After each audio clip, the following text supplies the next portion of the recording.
So yes, a very good morning to everyone who's joined us here today. Hello and welcome to today's LinkedIn Live session, Labor Law Compliance 101, the Startup Way. Uh, for all of us joining in here today, did you know that 70% of startups face fines in their first 3 years due to payroll compliance errors? Startling, right? So, such kind of various complex challenges is what we aim to, help startups, comply with and overcome today. It gets very challenging for startups in today's scenario to, overcome such sort of challenges. And we are here to make it simple. We are going to cover a lot of key aspects, with our guest here today and relating to EPF, ESI, and various other labor law compliance aspects that every startup needs to know to stay compliant. So, before we begin, very quickly, I just want to ask a quick question to all the startup founders who are tuning in. How many of you are already running a startup? Please drop us a yes in the comment section. It'll be fun to know how many of you all actually have your startups, and let's keep this session very interactive, guys. Please comment in the section. So, to begin with, welcome once again. I'm Shanmitha Basakhetre, and I head marketing and corporate communications at Prom Personal.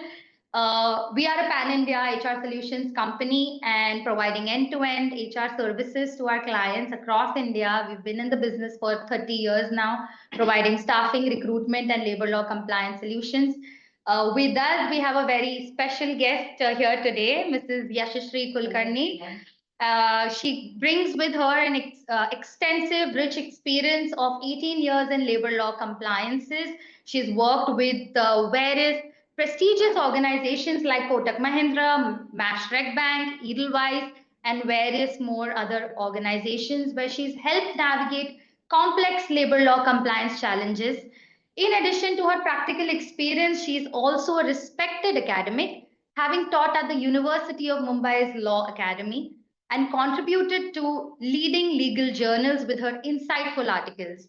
Yashashree, we are truly honored to have you here with us today. And how are you feeling? I hope you're excited as much as Yeah, very much thrilled and excited to share my insights, my knowledge with many startups for whom it will be very helpful to navigate their way ahead. Definitely. I'm sure that we will be making a very insightful session and a helpful session for our entire audience that is joining us here today. Like I mentioned, that we're here to discuss some very important aspects of labor law compliances and to help all you startups and business owners who are just starting out to be on the right side of the law. So whether you are somebody who's just starting out your business or somebody who's at a scaling growth journey or scaling rapidly, we are here to answer all of your questions. Also, if during our session any of y'all have any simple questions, complex questions, please feel free to write it down in the comments, and our team will gather those, and we will try our best to answer every question at the end of the session. We will have a special 10-minute Q&A as well. So, Yashashree, let's directly dive straight into our startup session. Let's start with the basics. So, what should startups know when they are, registering a new company? What are those early, steps that in compliances that are often overlooked? If I'm a business owner, what is it that I need to be vigilant about? Yeah, so unlike the taxation laws or the corporate laws, which are universal across the country, there are multiple factors that influence the labor law applicabilities to startups and organizations. And many times people are unaware of them, and that is where they go wrong right at the inception.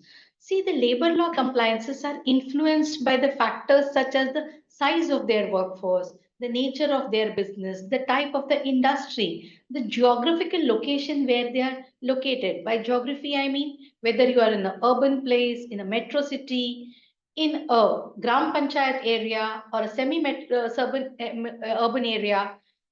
The state laws, the central laws may differ from state to state, and even from vicinity to vicinity, and that is what people should be mindful of while they are starting a new business. Okay. So I'm sure, like, when people are just starting off, there would be different stages. Like I said, certain startups would be just started their business, certain in an infancy or maybe an advanced stage of their life Correct. cycle. So are there stages in certain Yeah, compliances? surely, yes, there are Please tell multiple us. stages. So if we have to start with, we can say the infancy of an organization when it is just born. That time there will be a limited applicability of the labor laws. It is not that from the day one all the laws will be applicable to the organization. So to start with, once you start an organization, you have to ensure that you are compliant by taking a basic shop establishment license. Right. Now, what is a shop establishment license? A license to operate from a premises where you have set up your industry, your business, your vocation, your profession. Every state has different laws or different bodies who provide this registration. Some places it is the municipalities, some places it is the labor office, some places it is the Gram Panchayat office, and so on. But there are still many commonalities in it. The requirement of documents will be more or less standard, though the issuing authority may differ from the geographical location to location. Yeah. The second thing is the moment you start hiring a person, even if you have one person on board, we have to be very mindful that certain things have to be followed. That is, the minimum wages has to be paid. Mhm. Every state government specifies a specific threshold of payment of a salary, payment of an amount for a given service. So there are categorization of your job in the nature differing from the difficulty level of that job. Okay. And from urban city to a metro city, the standard of living is the basic indicator. So the minimum wages has to be followed. Second is the Payment of Wages Act. Now, it is not a rocket science to understand what is this. The basic principle of it, if, of this act is that once you are hiring a person, you should follow a standard periodicity. That is, every month end on a specific date, the salary should be given. And while giving, certain things should be followed. That there should be a record of the salary. It should be via a bank transaction or a check transfer, and so on. The third thing over here comes into picture is the Equal Remuneration Act. Now, one will be perturbed or disturbed by thinking, what is this? It is again no rocket science to understand. Basic thing, there will be no discrimination between a male and a female employee in the terms of the services that he renders for a specific job role.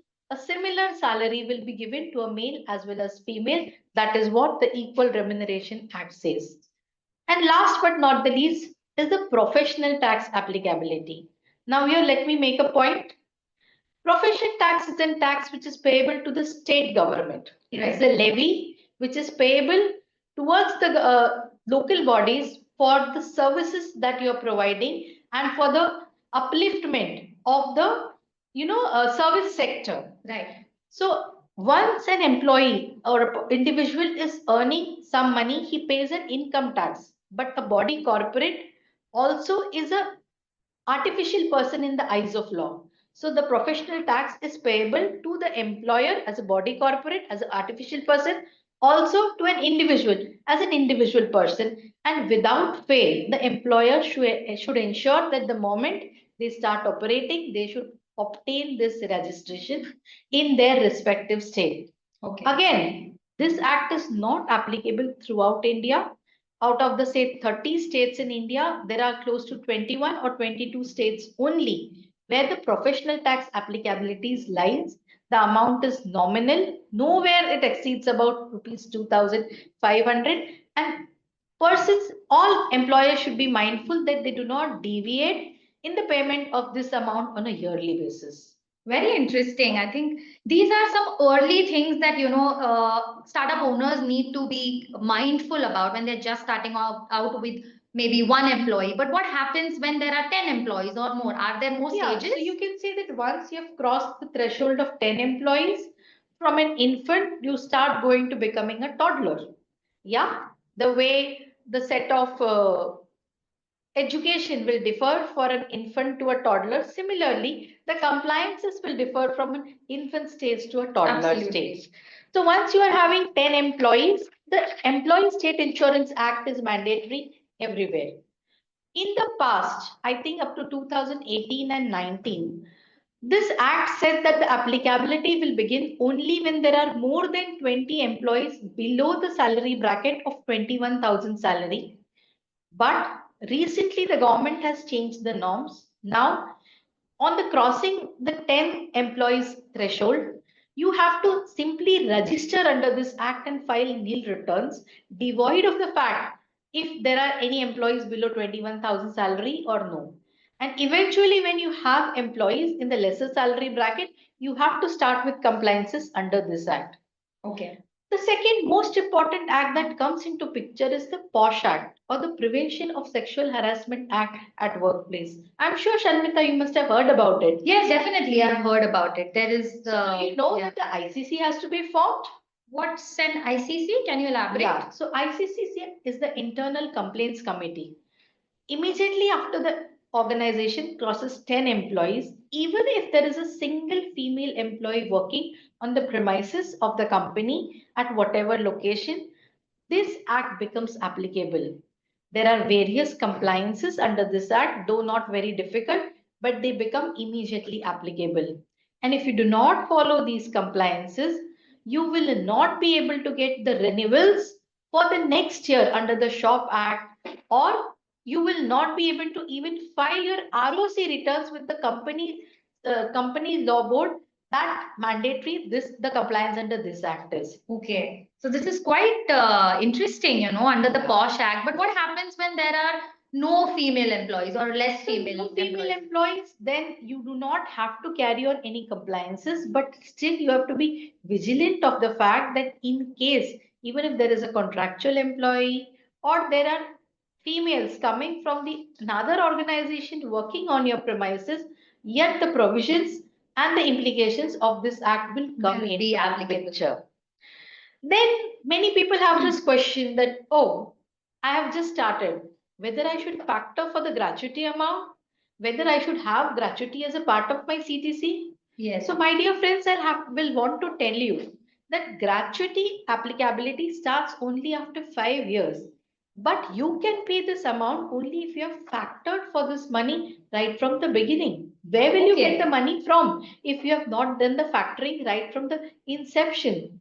So please be mindful that when you all are building your CTC structures, your salary structures, you are factoring for the gratuity amount as a part of your CTC right from the inception stage. So when the actual payouts become applicable to you after 5 years, you have your funds ready. Funds ready. So that though this kind of planning is needed, when for as a startup owner, as a business owner, you need to be very mindful at the start of the journey about these important acts. But what happens about bonus? You mentioned about gratuity. Even bonus is similar. Bonus act is applicable after you cross the threshold of 20 employees, which is the statutory bonus. But see, the act very clearly mentions that for the first 5 years, employers can be exempted if they have not made the break even of their profit as per their decided goals.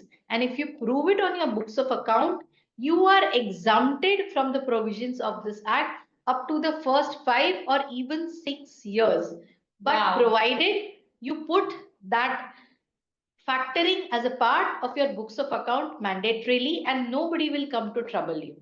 Right. Start bonus becomes applicable to you optionally after crossing the threshold of 20 employees and mandatorily only after you have completed 5 years of your operations. Very interesting. That shows that startups at an infancy stage have so many exemptions that maybe they are unaware about.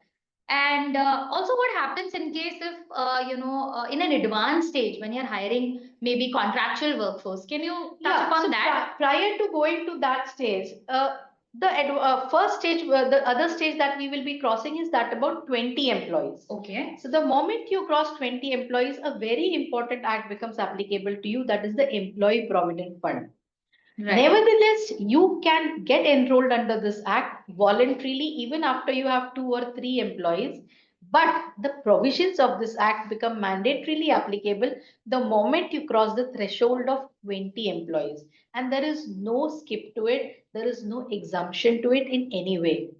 This is the biggest catch or trap over here. People think that, oh, I will do it later. I am paying salary more than 15,000 rupees basic. Then why do I need to register under the Yeah. PF Act or the ESIC Act? But my dear friends, I should tell you that the non-compliances and the under the PF and the ESIC are the have the most draconian consequences. They ask for a straight high amount of penalty as well as a capital punishment, which is not there in any other labor laws except for the PF and the ASIC. My God. So then I'm sure there are a lot of these penalties by not adhering to these compliances. Correct. So can you elaborate a little more on how the companies can get penalized with such small aspects? Yeah, so if you are not complying to the PF Act, then immediately for the unpaid PF amount, you have a 2% penalty as well as a damage that is payable for every single month. And the interest amount is a compounding interest amount.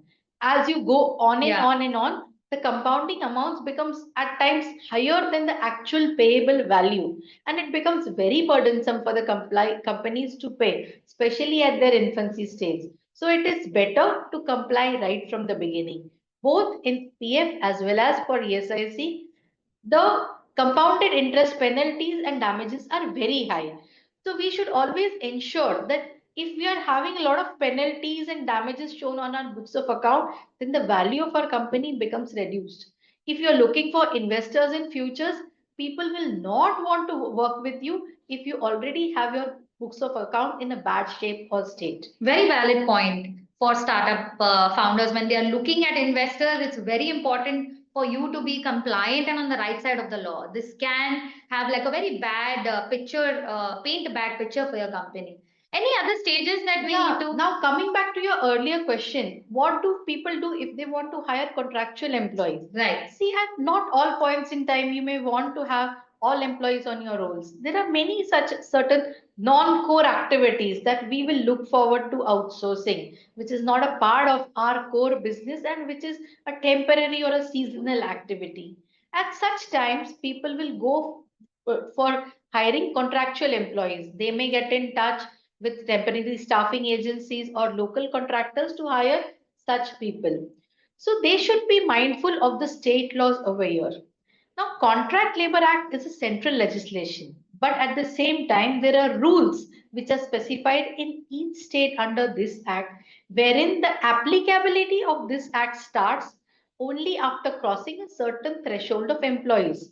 Like in certain states like Kerala, West Bengal, Andhra Pradesh, it is applicable only after crossing 5 employees, whereas in a liberal state like Maharashtra or Karnataka, the applicability is after 50 employees. Oh. But once it is applicable, we have to go ahead and every principal employer has to get a registration from the state labor department to hire any kind of contractual employees as a mandatory compliance.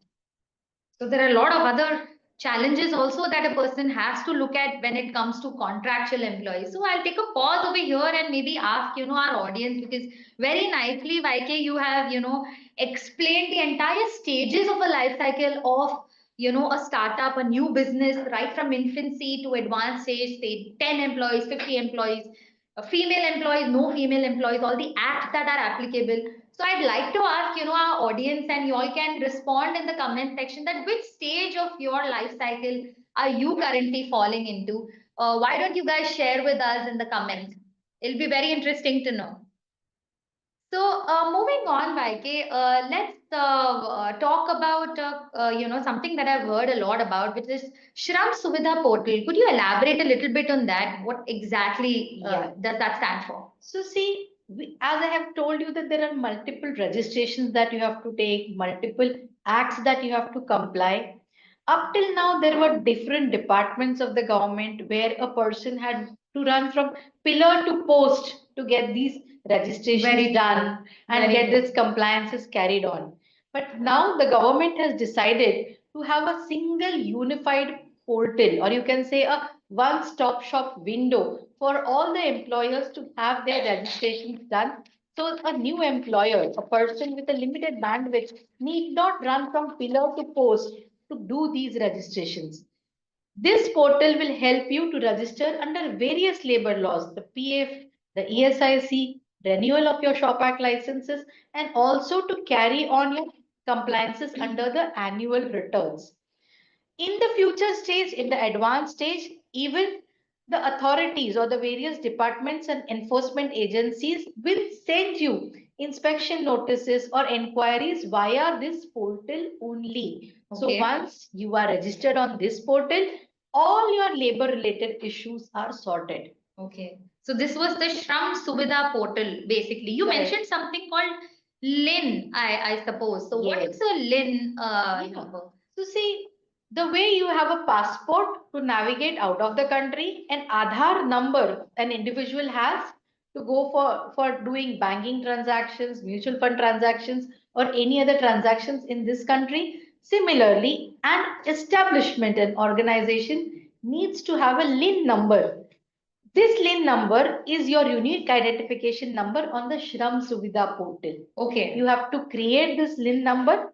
Once the LIN number is created, only then you can make registrations with the ESIC department, the PF department, the Central Labor Department, or any other labor authority via this unique identification number or the LIN number. The navigation on all these portals becomes very much easy, and unlike the past era where you had to remember so many numbers, my PF number, my ESI number, my LWF number, the PT So it's number, all now all into will be clubbed into one one. number, which is a future stage, what is being foreseen by the labor department and the government agency. Right. Yet we have not reached that stage, but sooner in the next few years, we will reach that stage, provided everybody is aware and mindful of these provisions. So I'm sure we are also building this awareness today by, sharing about this LIN number. And like you very rightly put, I think it's like an Aadhaar for individuals. Similarly, a LIN is for establishments. That's how critical it is, as your identification on the Shram Suvidha portal and overall as an establishment, right? So what else? Now moving on, how is the government working to simplify, these labor laws? Because there are so many complex laws that you spoke about, so many acts and so many things. What is the government doing basically to make it more employer friendly, especially for the startups? Yeah. So as I mentioned, the provisions of one-stop shop under the Shram Suvidha portal, the LIN number with a unique identification the number for all the various registrations. I think these are some of the steps that government has carried on for making labor laws more and more employee friendly or easier to navigate, easier to comply with. At the same time, they are coming up with various concessions in the matters of compliances that they are giving the startups under the Startup India, Startup India program that the government is running for the establishments. Okay. All right. So we can call these are exemptions in the matters of inspections. Like there is a provision of self-certification, which the government has recently come up. Not all states in India comply to it. Major states with a huge workforce, like the state of Maharashtra, the state of Karnataka, Rajasthan, Gujarat, I think they do have the self-certification provisions, wherein you, with your LIN number on the Shram Savidha portal, you go ahead and suo moto carry on certain compliances, certain check boxes, fill up certain forms, wherein you certify yourself of being compliant under 9 labor laws. Once you have done your self certifications, once you're filling all your annual returns on time on the Shram Suvidha portal, up to 5 years, the government exempts you from any kind of physical inspections on your premises. Once you are having your self certification done, no authority will come and knock your doors and physically ask you for documents and create an unwanted harassment from you for you. See, we have to also understand by doing this, the government is changing the roles of the labor authorities. Right. They are now more than a policing body. to facilitators. He is no more a policeman or a person of whom you have to be afraid of. When we were children, we were afraid of principals, wardens, class teachers. But now the role is more of a coach, a facilitator. Wow. Now the labor inspectors are in current laws called as facilitators and not as inspectors, who are supposed to facilitate establishments of startups to carry on compliances rather than create harassments for them. Yes. By any way. What a transformation! Like, what a way to, look at these labor law officers so differently. They are not, they are facilitators. They are helping you stay on the right side of the law. They are helping you comply with what all is necessary. And very critical point mentioned by YK, which is self-certification. So if you want to be exempted from these various things, I think self-certification is a very critical aspect to look at. Any other exemptions or? Yeah, so self-certifications are primarily under 9 laws: the Buildings and Construction Workers Act, the Interstate Migrant Workers Act, the Gratuity, the PF, ESIC, and the Contract Labor Act. And for manufacturing industries, they are under the 3 environmental laws: the Water Protection, Air Protection, and the Water Cess Act. But you have to be mindful of one thing over here.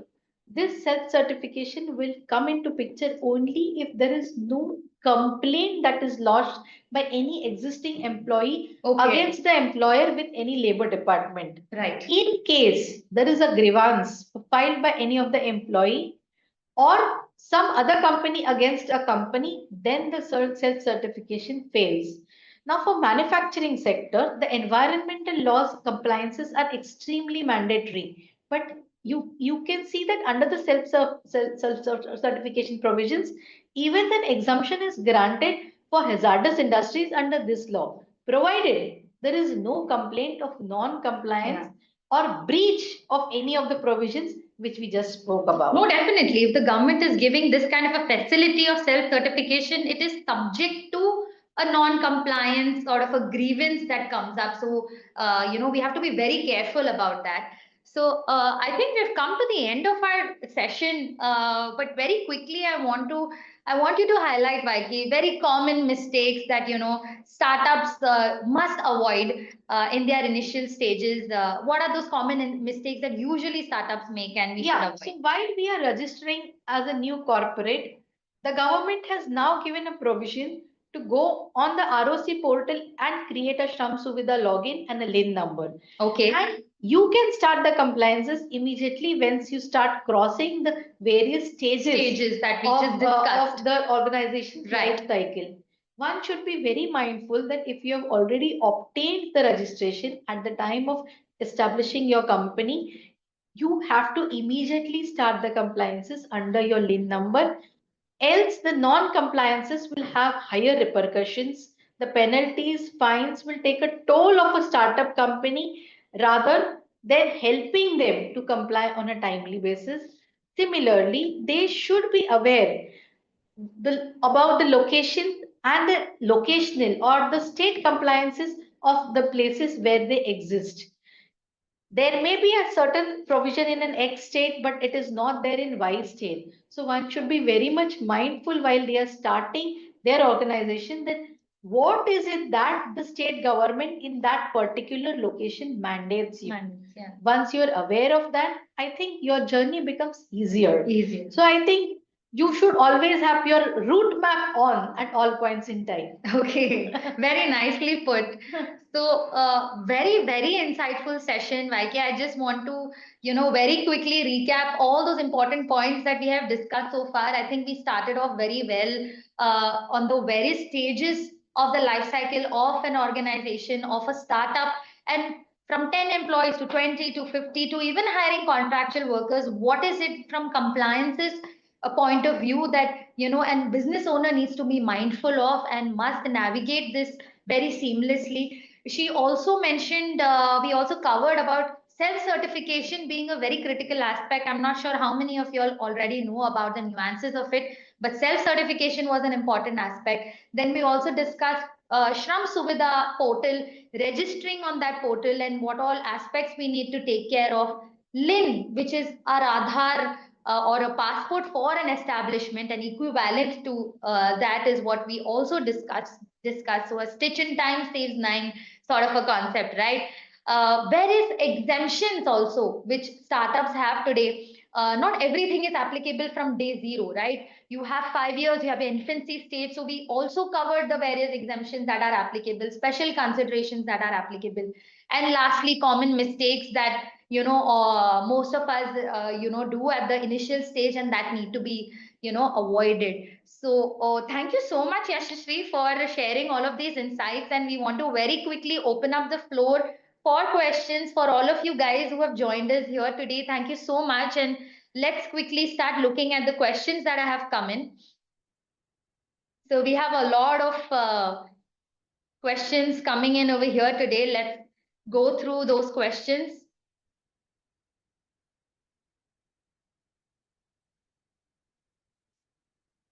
So Sapna Kumari asks us this question: what is the maximum number of working hours permitted under Indian laws? So it is 48 hours, standard 48 hours, and then there is a window of overtime which is called spread over. Again, it differs from industry to industries. Okay. We have another question from Mr. Rahul. I have a doubt. We have a contractor who has more than 50 employees and he deployed only 12 employees in our organization. Does he need to get registered? No, he doesn't need to get registered under a contract labor license for your organization. He may have thousands of employees, but if you are deploying more than 50 of his employees at one site of yours, only then the contract labor applicability is applicable to him as well as to you. I hope that answers your question, Rahul. Next, we have with us Santosh Shetty, who asks us, what were the key labor law compliance requirements for startups before COVID, and how have they changed ever since? Yeah, so Interesting question. ever since COVID, if you see, the self-certification processes became more rampant. After 2019, the self-certification was given more importance because we saw that a lot of startups incurred many multiple losses. They were not in a position, Right. to pay their basic statutory dues. So the life was made easier for them by refraining authorities from carrying on physical inspections and self-certification being more mandatory to ease their life. Okay. Can we take one last question? Mr. Shashikant asks us, what are the eligibility criteria for EPF and ESI registration for startups? Very quickly, if in 2 minutes so you for can answer this. more than 20 employees, the day you cross the threshold of 20 employees, you have to take a EPF registration. If you are a manufacturing setup, then after 10 employees in the ESIC, you have to register, and immediately anywhere ways after 10 employees, you have to take a nil registration for employees who are not having more than 21,000 salary. Okay. I think we still have some more time. We will take on a couple of more questions because we want to, connect with you guys, and we want to answer as many as we can, because this will be more interactive and it will take up, very realistic questions from the audiences. The first one is from Aman Patwal. What are the essential labor laws that Indian startups must comply with to operate legally? I think some part of it we covered. If you have pondered on the part one of our discussion, we have given the various stages at which various labor laws become applicable to you. So minimum wages, payment of wages, shop establishment, PT are something which are applicable right from the inceptions, and gradually the rest start becoming applicable. Okay. I think we have any other questions?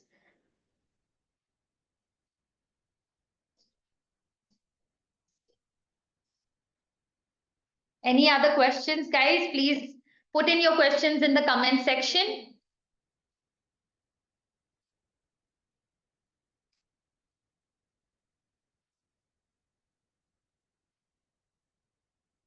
how do we determine which labor law is is applicable to startup? Yes, so this is a very interesting question. It is a bit technical. See, as I told you that labor laws will differ from industry to industry. So if you are a factory, then you will have the Factories Act which will be applicable to you. If you are in any kind of a manufacturing process, then of course the Factories Act will be applicable to you. And if you are in a service sector, like you are a commercial establishment, you are doing any kind of services, banking, financial, food services, any kind of trading activity, then the Shops Establishment Act become applicable to you. Again, going to the state and the central acts, here I think I will get a little bit technical.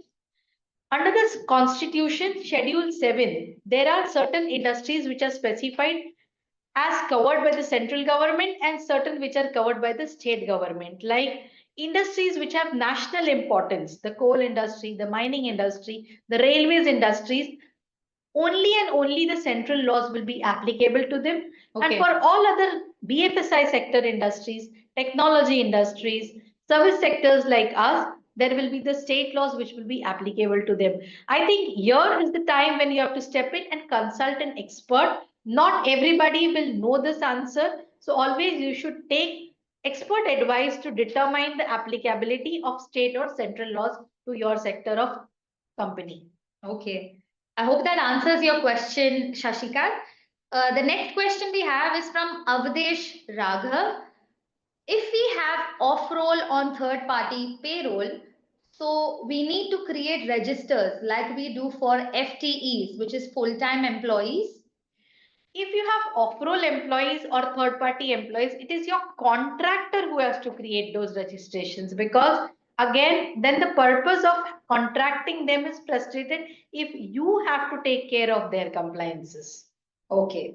So it's the principal employer. It is the contractor who and has not to. the principal employer. The principal employer only has to take care of the audit part, or he has to ensure that the contractor is carrying on those compliances. All right. Very interesting. I'm really liking the kind of questions that are coming in. That also shows that our audience has been very patiently listening and capturing their question. Shreyas asks us a very simple question. I think you mentioned something CLRA. Can you elaborate for our CLRA audience? is the Contract Labor Regulation and Abolition Act. Okay. So this act primarily governs how you can contract third party companies or engage with the third party companies. What are the job roles that you can outsource? What are the job roles that you have to keep in house? And one has to be very mindful while they are carrying on outsourcing as to under the of all the provisions under this act. So CLRA Act in a nutshell is applicable for all those companies who are looking at outsourcing. Correct. Or having off-roll contractual employees. Correct. So I hope, Shreyas, that has answered your question. Next, we have Monisha asking us that related to POSH Act. She asks us that please share how can women run, how a women-run company have POSH Act in place? Is it necessary, and how many members for IC committee? Yeah, even if it isn't completely women-run company, we cannot say that the POSH Act won't be applicable, because in the future, or there will be certain jobs which may be outsourced to outsiders, like the housekeeping or the security. So in such places also, you have to ensure that you have the IC committee, internal complaints committee. In an IC committee, generally you have to have members in odd numbers, 5, 7, 9, because in case of a complaint, whenever you have to carry on decision making, a process of voting is mentioned. Right. So in order to have a voting with in odd numbers, you have to ensure that there are 5, 7, Seven. Odd numbers in the IC committee. Okay, all right. A little bit more, could you tell us, tell our audience about the POSH Act? You mentioned the ICC committee. You also mentioned that with or without the presence of women employees, it is still very mandatory for companies to be compliant under the POSH Act, to do their returns filings in time. Any other critical aspect of the POSH Act? Because we've been hearing a lot of, if there are relations between two companies, intercompany, and women from other organizations are coming and working on your premises for business purposes, even then the compliances under the POSH Act come into picture. Even then, the role of the IC comes into a picture in case of a breach under this act. So it is mandatory to have an IC committee in place. All right. Another question for us is from Rahul. In the new Code on Wages Act, which is coming soon, it would be mandatory to pay leave encashment every month. So, see, the Code of Wages is much in discussion from a long time.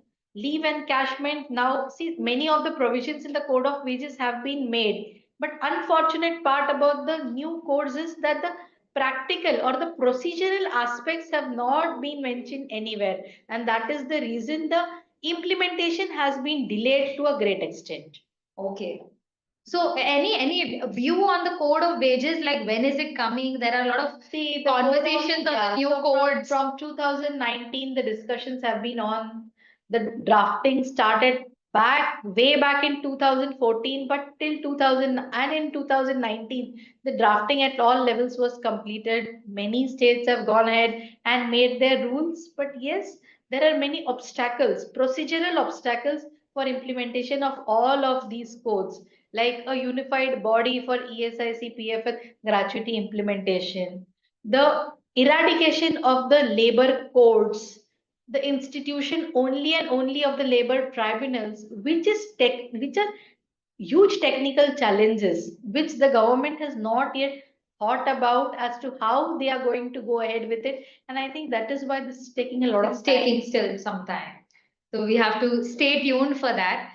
We have another question from Priyanka. She asks, my startup has a low turnover. Do I still need to comply with statutory requirements? Yes, you have to surely, because there is nothing related to the turnover that labor laws speak about. Okay. Even if you are in losses, still you have to comply with. Okay. So irrespective of a low turnover or not, Priyanka, you have to comply with the statutory requirements that we've just stated. We can take one more question.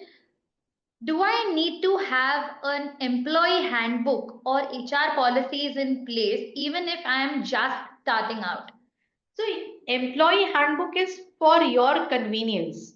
Laws do not mention anything about it, but in order to ensure that you have a formal procedure in place, to have a continuity of the processes in place, it is ideal that you have an employee handbook. You can gradually work on it. You can go on amending it at every stage of your journey. Day one, you need not have it. Okay. So day one, you don't really require an employee handbook, but it is good to have. It is like going to help the company sort of navigate in the future on their own internal HR policy. So it is critical to have that. Yes. Can we take the other questions, please? Raj Sen asked us an interesting point on POSH compliances again. I think we've got a lot of interesting ones on POSH. Is POSH compliance exclusively designed to ensure the safety of female employees only, or does it apply to all genders? Unfortunately, it applies only and only to female employees. Okay. So, unlike the Western world, we do not have a POSH Act which is applicable to all genders. But yes, in the new labor codes which are coming, they are going to make them gender neutral. Like the Equal Remuneration Act intends to cover all genders. The third gender also has been given an equal weightage in the forthcoming labor codes. But at the moment, the POSH Act is only and only for the female employees. Okay. Which is the next question, guys? We have one from Vikas Yadav. He asked us, is equal remuneration annual return a single file for the entire establishment, or does it need to be done for each shop and registration? Again, you have to refer your state specific laws for that.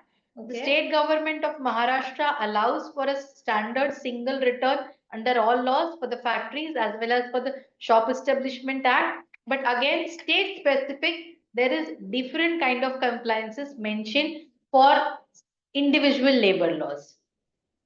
We have next with us Rohit Maini. He asks us that is there any difference between difference being completely remote and work from home?